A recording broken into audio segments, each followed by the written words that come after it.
تو نے واقعی ان کی تصویر بنائی ہے؟ تو کہتا ہے ہاں میرے پاس ان کی تصویر موجود ہے. کہا تو پھر جلدی نہ دکھا تو صحیح, تاکہ میں اپنے محبوب کو دیکھ لوں. وہ مصور گھر کے اندر جاتا ہے اور ایک مخملی جزدان کے اندر لپٹی ہوئی ایک کتاب لاتا ہے جس کو دنیا قرآن کہتی ہے. اس نے کہا کہ اے جنید یہ میرے اور تیرے محبوب کی تصویر ہے. سبحان اللہ.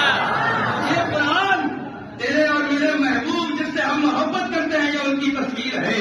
حضرت جنید بغدادی کہتے کیسے, جبکہ آپ خود اللہ کے ولی ہیں, آپ کہتے کیسے؟ تو وہ کہتا ہے کہ اے جنید جب تمہیں مصطفیٰ کی زلفیں دیکھنا ہو تو قرآن کھولو اور پڑھو والضحیٰ واللیل. سبحان اللہ.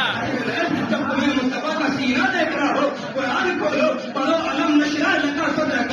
اے جنید جب تمہیں مصطفیٰ کریم کی زبان کی تاثیر دیکھنی ہو تو پھر قرآن کھولو اور پڑھو وما ینطق عن الهوى ان هو الا وحی یوحی.